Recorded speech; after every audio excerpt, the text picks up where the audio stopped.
I don't know, they do this thing with their mouth like that's like, I'm like, okay, way to have a nice corporate culture, making farting noises with your mouth every 10 seconds. Like, okay, I won't mention the company, but you can check my LinkedIn.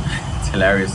But I never really like found a thrill from seeing other people sad. I mean, if you're raised right, you don't see a thrill, you know. At first it was like, huh, your parents took your money?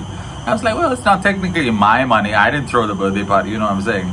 Like, if they did throw a birthday party, no one ever would have come, and then there would be no money to speak of. So how is it my money either? Magic the Gathering, let me flash some cards on screen for you guys to see with some B-roll. Play it because my wife kind of screwed up my plan. In all fairness, yes, for those of you watching who are life coaches and are more on the psychology side, and you're like, are you sure she screwed it up or did you screw it up? Like, she screwed it up. No, we both screwed it up a little bit. Well, I didn't screw it up. I had a great time. So I bought the 3 rings for the Elven Kings foil card just as a separate card that they had opened in a collector boost. I bought that. It was pretty smoggy, foggy, hazy, and grey. In my mind, it's not like, I won, yeah. It's more like, oh, you won? Okay, great. Next stage, next stage. It's more like an expansion and spiritual thing. For me personally, it's not so much like you lost, I won, haha. I'm just beyond that stage in my life now. I don't think I was ever at that stage. I was always pretty spiritual. But my mom was more like, you gotta be first. I'm like, why'd I gotta be first? What the fuck does first even mean?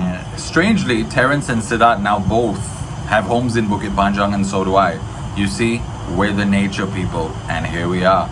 It's all those spiritual links you can't deny. It's magical. But check out more about spirituality on my other channel. It's just these forces are undeniable. I got a bit distracted in the middle because I thought I needed a day job to migrate to another country. Still discussing that with the agency right now. Apparently other countries don't want entrepreneurs and YouTubers, they just want slaves. Okay, no. Not all day jobbers are slaves, but many are.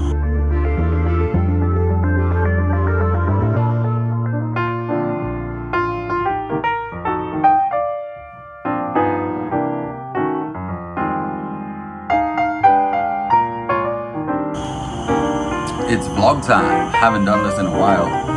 But since I'm heading into my full-time YouTuber path, I think I should make many more vlogs. Okay guys, welcome back to the channel. So today's vlog is about my trip to Jakarta recently, my second trip this year. This time with family. It was a lovely time. And here's some reflections. So if you're thinking of making a trip to Jakarta, this is probably useful to watch. This is also my expression channel, so I'll just doodle and talk a lot of shit. However, I try to keep it useful for the audience. So thanks so much for watching.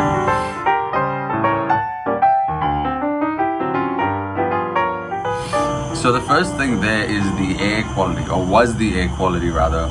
It was pretty smoggy, foggy, hazy, and grey. Literally at one point inside the shopping mall, when you're looking from one end of the shopping mall to the other and you're just looking and you see something, you know, like an object or a shop or something, in front of that you can see like a haze, like a grey film of air blocking whatever you're trying to look at.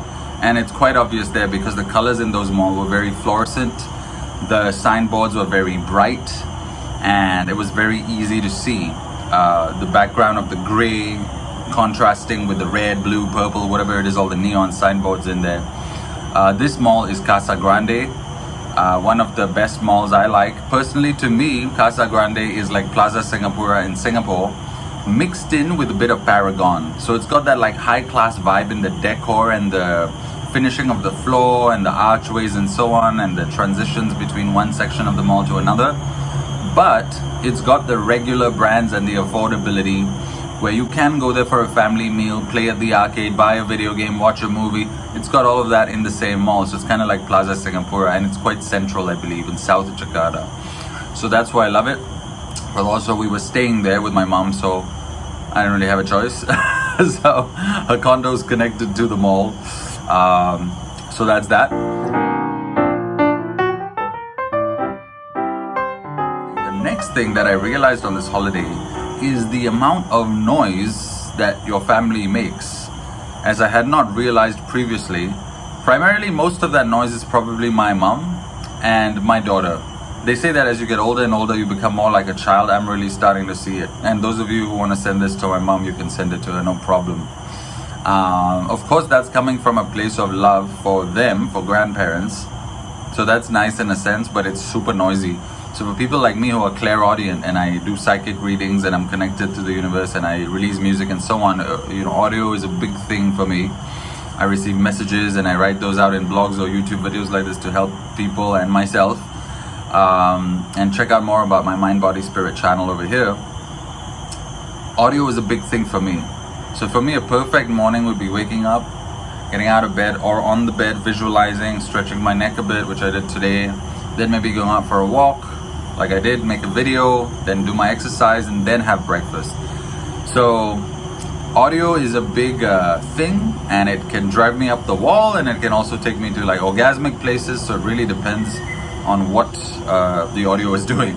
So you have that noise from your mom, or at least from my mom, and then my daughter, and her daughter is asking obviously from an inquisitive place because she's 4.5. So it's two different types of noise going on, and in the middle of that, I and my wife are trying to figure our relationship out, as couples do on a daily basis. So I read a blog article once when we first had a child. I was trying to get some wisdom online, and that was about 4 years back, and it said in an article, we were threatening divorce multiple times a week. And I was reading that, having a good laugh, and now when my daughter's 4.5, I realized, oh, it's real. Okay, so we, but of course that's just like a joke most of the time, and then we get back to being like in love. Of course, it's not a joke, but it's also not a serious thing, because if it was that serious, and I like to tell this to my success coaching clients, also you can check out more about that on my other channel. If it was that serious in your life, you would have actually done it already. So it's like going to a school you want to go. If you really wanted to go there, you would already be there, right? Same with the job, same with the career, same with everything. Same with divorce. So if you really wanted to get divorced, you would just go to a lawyer's office, especially in a modern country like Singapore, where everything's touch of a button and phone call. You would have done it already. You haven't done it yet. It's just like a threat, like, I'll spill this milk on your face. Are you actually going to throw the milk on my face? No. It's that kind of thing. And I and my wife, privately, we've reached a level of maturity where even if we do ever split up, it's going to be very conscious and very well planned. Not well planned, because you can never really plan for these things, but very conscious and very understanding, to the point, because we are also each other's like best friends, I guess, because we kind of grew up together, not like next to each other as neighbors, but we started dating when we were 17. Now I'm 35, she's 37, I'm 36 in October, next month. So, that kind of thing. So the noise of being around a family. So a family holiday, you be on edge a little bit. I didn't really get very good sleep. As you can see, my face is popping with these pimples and rashes and things. Also, I went to the gym there, so there could have been some bacteria from there. I did exercise there. I tried my best. But by the second day, I was gone. Like 2 days of exercise, 2 days of not much sleep, daughter coughing because she was a little bit sick, and the air there was quite bad. So that was point number one. But the second or third day, we hadn't had much sleep. Today, I'm coming back to Singapore, getting used to the bed here. Again, obviously, haven't had much sleep. Because also when you move on different parts of the planet, you have different vibrations in the countries, and spiritually different, and energetically a different vibe. So it takes a while to get used to the vibe. Also, my career is going through a bit of a transition period this year. I decided to take time off the whole year to work on YouTube, and more about that again on my success channel. You can check that out over there. I've done tons of day jobs, so I'm not like speaking out of my ass. You can check my LinkedIn, it's like full of jobs and things. Some even deleted, so imagine how many jobs there were then. If you look at the list right now, you'll be like, wow, this guy does a lot of work. So I've done day jobs, so I know what I'm talking about. I've done both sides of the coin. What coin are we talking about? Okay, so that was the second point, the noise there.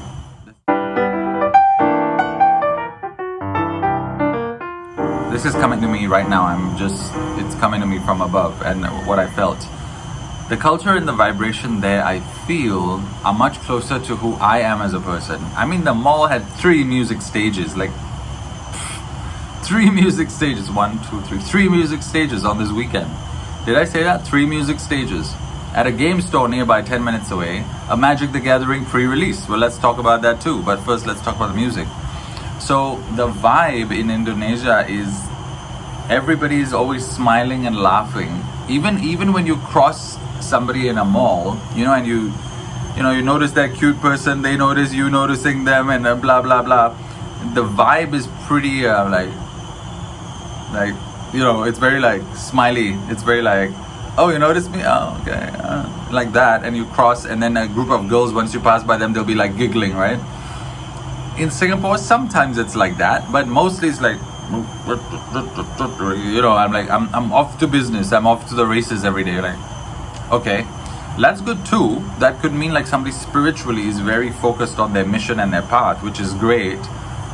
But it also can mean that you're not necessarily very loving with the people around you, and that to me is a little bit unwelcoming. And not just to me, I guess that's just the definition of the whole act in itself. Like, you're not really acknowledging another human who just walked past you. But after COVID, people got a lot kinder to each other, because I'd taken a trip to Canada in 2016, and I noticed that over there people were just like, hey, good day mate, how are you going? Oh, maybe that's Australian, sorry, I'm fucking up the accents, but I forgot the Canadian accent now, it's been a while. But they were like, how are you doing, blah blah blah. And so over here it was more like, and on the buses people would just start talking to the next person, right? And over here it would be, if you talk to someone in Singapore, it's a little weird for them and for us, I guess. For me, not so much, because I like talking to everyone, but for them it's a little weird, because they're like, they might give you the look like, huh? And also when they see my skin color, because most people here are Chinese. Apparently now we have an Indian president. We got a new president during these 3 days we were away. But let me cover more on that later about politics. They would look at me and be like, is this guy a foreigner? What's he asking me? It could be even in their minds, the Chinese people, that maybe he's asking me for directions or something, which is a very valid thing to think about. I mean, how would they know that I'm a Singaporean, right? I don't really look like any one of the 3 major races here. So the natural assumption is that I'm a foreigner, and that's fine. That's just the way humans are. So there's nothing to be said there, just that I'm in a very weird / unique spot. Over there though, maybe they also thought like, hey, this guy's a foreigner, which I was, but they were a lot more friendly. Now that could maybe be because they want to take my money, because most of the people I was talking to were stall holders and like shop owners. But it could also be that the people there are just much more friendly. I have a more relaxed and earthy vibe. But I wouldn't say necessarily that speaks to bad character development or whatever, also being a life coach, because it could, you see, everything that happens, there's a cause and a result for that, right? There's a cause and a reason for that. So if somebody is not necessarily being very polite, then obviously that speaks to their upbringing, what they went through, so on and so forth, how they're feeling. And nobody's an island really, right? So you can't really blame them. It's just what they've been absorbing since they were born, right? That's who makes up a human. That's who we are. Like, even what I'm talking to you right now, it's made up by people I've heard talking, people who I've talked to, people who I wanted to be like when I was younger, and so on and so forth. So we're just an expression of the good things or bad things around us, and there's no such thing as good and bad, but let's leave that for another video. If that video is already posted on 3Part Human, I'll link it here.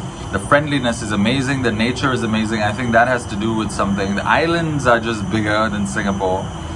The nature is expansive, like you can go in a forest and get lost. So that could have something to do with the vibe that is... I feel better in nature. I feel much better making these vlogs in nature rather than at the coffee shop. But I do like the coffee shops here too, because now I'm a regular. The vibe matters, and the country matters, and the culture matters, right? Yeah, I just feel more at home there. I think in that sense, I am a little bit Malaysian, Indian, Indonesian. A little part of me is that. I think that's why I was born here in this lifetime, of course, in this region of Southeast Asia. But then I also feel a little bit linked to China. Maybe that's because of the Chinese in Singapore, or the fact that I have these features which Indian people strangely have told me that I look like some old Chinaman. That's possible. The Chinese people have told me I look Indian, like some India man. Chinese people have also told me I look Middle Eastern, which I actually am, or white, which I'm not actually, from the west part of the world. It really depends what kind of culture you like, what you resonate with. For me, I resonate with nature. I resonate with ancient cultures. I'm told I'm an old soul. Through my own research, I channeled Andromeda. I'm probably from there. All the signs and qualities are very Andromedan. Love water, love nature, that kind of thing. Can't survive without it. Would probably die of depression or some shit like that. Almost have died of depression and some shit like that in the past. But things get a lot better around nature and so on. So the next thing I did during this trip was to go play Magic. I love Magic. Well, I didn't actually play it because my wife kind of screwed up my plan. In all fairness, yes, for those of you watching who are life coaches and are more on the psychology side, and you're like, are you sure she screwed it up or did you screw it up? Like, she screwed it up. No, we both screwed it up a little bit. Well, I didn't screw it up. I had a great time. So I basically asked her, and consent is primary in our relationship. So I asked her, like, would you like to go to the pre-release event of Wilds of Eldraine and play that? And she was like, I think I'd go with you. Yeah. The moment we got there, I was like, no, go yourself. It's like, okay. So I bought a pre-release pack for her. She's paying, obviously, that's her own pre-release pack. We might have our own little pre-release event at home. So let's see how that one goes. And so I went to the store, Two Stompers, where we bought, I bought 3 pre-release packs, right? And hence got 3 Wild of Eldraine set boosters, which I have not opened yet. I'm notorious for buying things and not opening them, which is crazy. I'm not sure if that's the delayed gratification or that's the conditioning coming down telling me I still can't enjoy what I want to in life. I have some crazy childhood conditioning I need to get over. So there's that. I also got the promo cards. I bought the 3 rings for the Elven Kings foil card, just as a separate card that they had opened in a collector booster. I bought that. That looks amazing. I'm gonna frame it up, I think. Never sell it. And then yeah, that was Two Stompers. Shout out to Two Stompers. I also really wanted to check out Monopolis board games. I think the next trip, now I'm definitely gonna have to go make a trip to go, check out Monopolis, because I love like the fantasy vibe that they bring to the table, and there seem to be a lot of board games, and I want to go check those out. Yeah, I can't get over the fact that my wife's playing board games and Magic with me. That's just so awesome. Now all I need her to do is lose those extra 10 kilos and bam, we're having wham bam thank you ma'am sex 3 times a day. No, I'm just kidding. We gotta work. So basically, I went there and bought this stuff. It's amazing vibe. Then I started talking to the owner. So Mark's apparently not the owner. The owner is somebody else called Renee. First I was like, isn't Renee a girl's name? And then I went home and I thought about it and realized, oh yeah, Renee from Latin America. What was that series? How to Make It in America. There was a guy called Renee, that very good Latin American actor. I believe Latin American, I think, could be wrong. But whatever he is, he's an amazing guy with amazing colored skin is what I'm trying to say. I love that color, by the way. I try to get that color by tanning, by going out in the sun, but yeah. His name is Renee, and so I wrote back to Mark and I was like, no, Renee can be a guy's name too. I mean, obviously. So Renee was talking to me about how he owns the store, and then I heard that he owns the building complex. I never knew that. And he owns like 60 villas in Bali. And another thing he mentioned, which I've now forgotten. Maybe I'm gonna ask him and Mark for some business tips, because I love to grow and expand business. I think universally and consciously and spiritually, expansion is a spiritual thing. You think about how to expand your reach. As a YouTuber, you think about reach. Check out my channel, The YouTube Journey, which helps you with your YouTube growth, which all the things I'm learning I'm sharing there. So that was Magic the Gathering. Let me flash some cards on screen for you guys to see with some b-roll, and hope you guys like the look of those cards. Then I went back to Two Stompers on the last day en route to the airport to buy a playmat, because I realized that on my table, all the light shining from the top of the ceiling lights in my room, although they are quite nice, they're creating like that yellow glare of the bulb on the table, which is a problem. So hopefully this playmat's gonna take it away. Depending on how glossy it is, it might not take it away, and that might be a fuck up. So I'm not sure. I'm really gonna have to test if it takes it away or not. Now the next reflection I have is this morning, last night, about being who you actually are. So I'm gonna create a separate YouTube video about that on my other channel, Chosen Role of that. On my other channel, 3-Part Human, the one I've kept on flashing during this video, where you just become a happier person doing what you want to do. And for me, it seems like I want to talk and share things with people. And of course, according to my life purpose statement, inspire everyone to be kind, loving, joyful, and express their free will fully, right? So that's my channel, 3-Part Human, which shows you how to do you and live your best life fully, right? And this channel is me expressing myself so clearly, and my other channels too. So I've realized that I'm playing this magic game a lot because I'm drawn to fantasy, always have been, always will be. That's why I'm a spiritual soul, and so on and so forth. Might even write books on it, make movies one day, who knows. I already started with music, and people tell me it gives them a spiritual vibe. So then the books and the movies and the blah blah blah just seem like a natural progression as the career grows, if it grows. And you know, let's see if it does. So I realized that I've been fighting to play this game since I was a primary school kid. When first my parents couldn't really afford it, so we couldn't really buy it, and then my parents were like, you gotta be first in class, so you gotta study. But then I would sit back at school and watch these other people play. I'm like, I'm spending this time here anyway, I'm still first in class, so what the fuck? And then I realized, oh, that was the money piece, so they didn't really have the money. I remember for my 5th birthday, my dad was a bit pissed off when he paid a lot of money for my birthday party, I believe at Pizza Hut. I believe it was like, if I remember the figure correctly, it was probably about $500 when I was like, that was 1998. And everybody who came, I think he hoped that they would give like envelopes of money back, you know, as a gift, so then he could offset the cost. And when I was that young, my parents used to keep my money. Other than a couple of envelopes I got from my grandma, which was, I believe, I remember now, was 301 and 601. My parents kept the money. That was that. There was no question. It was like, this is for us. We keep it because we need to pay our bills. Okay, not a bad financial way to think about it. Take the money coming in to offset the kids' cost, so we don't have to empty our bank account, so we can save something for the family. I'm part of the family, so that makes financial sense to me. But over time, spiritually, I've been made aware, and now my parents obviously are richer, so they won't touch my money. Not richer, but they are, you know, I mean, after 30 years of slogging, you have some savings and so on and so forth. Maybe some investments, maybe some blah blah, whatever, the usual shit, right? So now, from a more privileged place, my wife has explained to me, and over the years, she was like, at first she was like, huh, your parents took your money? I was like, well, it's not technically my money. I didn't throw the birthday party, you know what I'm saying? Like, if they did throw a birthday party, no one ever would have come, and then there would be no money to speak of, so how is it my money either? You know, we might agree as a family to put it there, but of course we didn't agree. I was just kind of forced into it. But then when I tell white people that, and on the western side of the world, they're like, huh? And when you tell Indian people, they're like, yeah, dude, that's every Indian kid's life. Come on, get over it. I'm like, okay. So different parts of the world, different cultures, different things. You know, there's no really right or wrong way to do anything. It's just different things.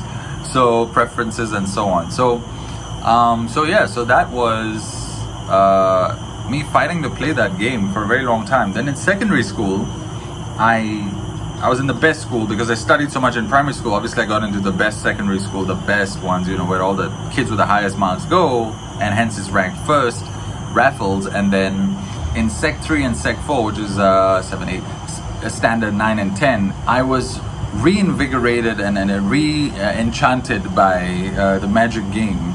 And I started playing Magic again. Before class, I would like go home, create decks, and see like, okay, tomorrow I'm gonna play with Terrence and Siddharth.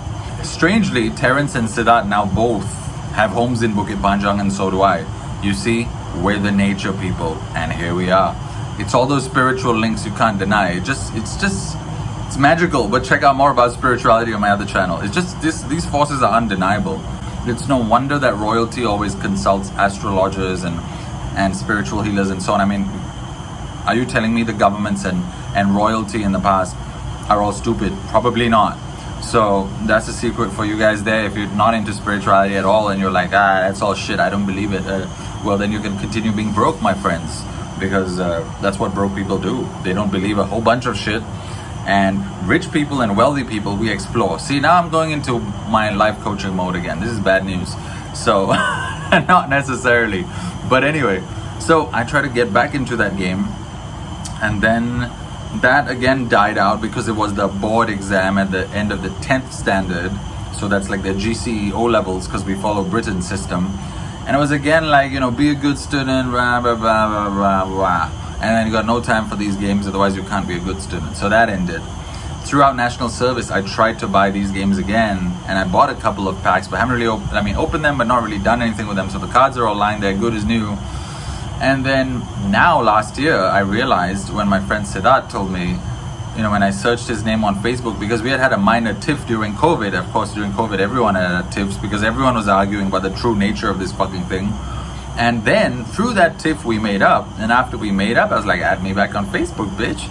And then I searched Facebook for his name. And lo and behold, I find his post in a Magic the Gathering group. And I click in and it's a reference thread. I'm like, what the hell's a reference thread? And it's like to show from people who bought from you that you're a good seller and vice versa. And I was like, okay. And so I texted him like, hey, you've been selling this stuff, have you? Or how does this, what's this? And he's like, oh, I just been selling this Magic cards on the side, our old cards and stuff. And I was like, holy shit. And then I opened my old cards and that was that. And I realized, holy fuckaroli, I'm an adult now. I make YouTube videos. I quit engineering for music. I can do whatever the fuck I want to do. So if that was Magic when I was young, if that was what I wanted to play, let's play it now. And also I was really into strategy games, and I've realized that about myself as the layers of conditioning come off. I love strategy stuff. And in the Gallup Strengths Finder 2.0 for the corporate side, strategy is one of my top 5 strengths. Strategic, they call it. I love strategy games. I don't like competing. I was supposed to join like competitive running this year for ages above 35, but I think I'm gonna send Belinda a note and say, sorry, I didn't join it.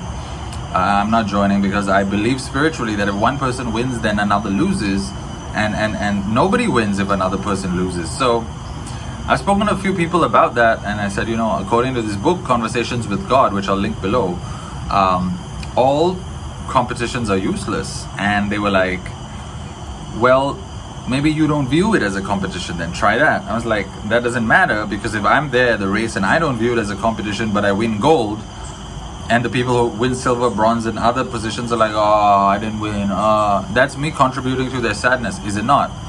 And they say, no, that's themselves contributing to their sadness. Well, sure, but I was there to support the event, which could then lead to them having sadness. If there were no such events on earth, then nobody would be sad by that route, by R-O-U-T-E. But then now I'm thinking, well, they might find other ways to be sad. Well, sure, but why add events to be sad when there don't need to be any? When we're all just meant to live in nature and share the fruits from the trees, and there's enough to go around and plant more and eat more. You don't have to torture animals, you don't have to torture each other, you don't have to say, I win, you lose. This is all crap. I don't want to do competitive running. However, in this game, it's a win or lose game. But however, I'm realizing it's not the winning and the making other people lose that I like. It's the fact of the way the energy flows in the game. And I've realized that over the past few times playing it. And check out my Magic the Gathering account, at Card Games account, under Chosen Role. I've yet to post more videos, but there should be some by the time you get to this. And subscribe there if you can too. I've realized that even when I win, in my mind, it's not like, I won, yeah. It's more like, oh, you won? Okay, great, next stage. It's more like an expansion and spiritual thing. For me personally, it's not so much like you lost, I won, haha. I'm just beyond that stage in my life now. I don't think I was ever at that stage. I was always pretty spiritual. But my mom was more like, you gotta be first. I'm like, why'd I gotta be first? What the fuck does first even mean? But I was first, and it was a nice thrill going up on stage being like, oh, I'm first. But like, I wasn't really enjoying myself. There was a bit of pride in getting first, of course. It feels good to know that you are good at the things you're doing, but not necessarily that you're better than another human being. That doesn't exactly make me feel good. The only part about that makes me feel good is that I'm in a place to help them. If I think about it, like, oh, I'm first, and maybe I can help these people if they're not first, like if they don't know this concept or they don't understand it. But I never really found a thrill from seeing other people sad. I mean, if you're raised right, you don't see a thrill, On the flip side, I have noticed that there are many people who are actually competitive and really pissed off when I used to beat them at studies, grades in school. And I was like, why are they so pissed off? And I just couldn't get it. But if you're the guy who's first saying that, they might be like, oh, of course you don't get it, you're first. But I've been not first and I still don't get it. So they were wrong about that. I don't see the point in, be first, be like 0.5 if you need to be. How does it matter? As long as you're satisfied that you're satisfied with this thing you're doing or studying or learning or whatever, That's all that matters. Who cares about grades, exams, and what other people think you know about that subject? I mean, maybe that day you're having a bad mood, you got a stomachache, I don't know, your wife didn't, you guys didn't have sex or whatever. I don't know what the different things in people's heads might be. But you could score low on an exam because of that. So what does that mean? You don't actually know that subject on a good day? No, it doesn't mean that at all. So, it's like, it's weird. Or like my ex-French boss would be like, I don't know, they do this thing with their mouth like that's like, I'm like, okay, way to have a nice corporate culture, making farting noises with your mouth every 10 seconds. Like, okay. I won't mention the company, but you can check my LinkedIn. It's hilarious. They were nice people. But more stories about them another time, where I do talk about how to improve your corporate culture and so on. I might even be joining HR at this rate. But let's see. So how do you like my bicep muscle? Nice, huh? When I flex it. Okay, so alright, so let's focus. So that was Magic the Gathering, so I'm getting back into it. I realized last night that I actually am a gamer. I love games. And so I should video them and just put them on YouTube too. The playthroughs, why not? Because I do so much of it anyway. And if my life purpose is about expressing myself, then whoop-de-doo, fuck-a-roly. Let's put those up and see what happens, right? Why not? And that would be cool. And imagine how cool it would be if I actually got good at the game one day and I'm actually playing in tournaments and things professionally. Right now, some of the more professional mechanics in Magic the Gathering give me a headache. It's like I went for the Lord of the Rings pre-release to like 4 different stores. To be fair, that's not their fault, that's probably mine. I overdid it a bit, but I got a headache over these 3 days. And the store owners in some of the shops, I told them I got a headache. They were like, oh yeah, that would do that to you when you're new. Because you're looking down and you're thinking really hard. It's the neck and the head activity, you're gonna get a headache. I was like, oh, okay. Strange. Also, the text is really small, maybe that's why. So that was the Magic the Gathering. And another reflection I had was that you actually start to feel better. And I would say this is part of the trip, because I had a reflection last night, because for 3 days I didn't do any work, so I had time to think. I was shooting videos, but not really like posting or anything, not even checking social, so I had time to think. And I realized last night, along with this gamer tune that I just explained to you, that I feel great this morning. I have no job right now, but I know that I'm posting a lot of videos for the rest of the year, and I enjoy posting videos and making videos. It satisfies multiple things that I want to do at the same time. Self-expression, helping others, vanity, nice graphics, and hopefully, like the trees over here, getting nice visuals. I'm a visual creature. Build a name in the industry, or like some sort of popularity, so you can meet new people. That's the next one. Well, the popularity one on its own is nice, but you get to meet new people, which is the next thing. Maybe this could turn into another video, like benefits of being a YouTuber and so on. Note to self. I enjoy we already covered that in expression. But what I mean is on a daily basis as a job. So if this starts to pay, then as a job, I enjoy talking. So of course I could be like a news anchor, or a newscaster, or a life coach. I'm already a life coach and a counselor, so that's talking. But just randomly expressing freely is very different than knowing how to express to extract the best out of someone as a coach. That's a whole separate topic, right? But still in the realm of expression and talking, but slightly different. But this one is, I can say whatever the fuck I want, whenever the fuck I want, like right now. And there's nothing nobody can do about it. Neither would they want to, I guess, if they're on this channel and still watching. They're probably enjoying this.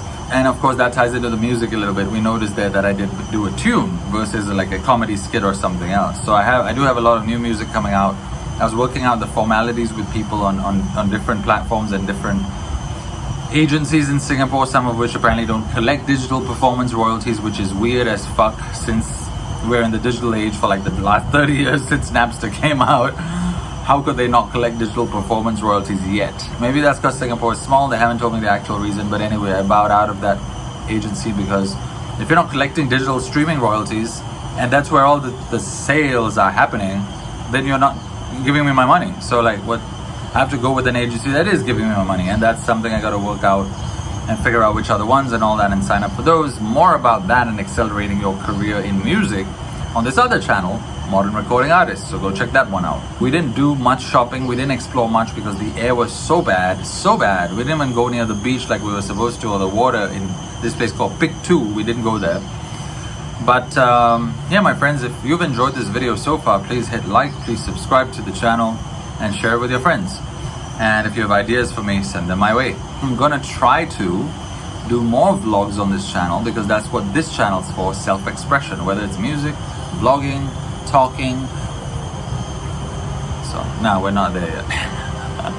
My wife doesn't want to be on camera. Okay, so take care, and see you guys in the next one, and check out the videos popping up around my head right now.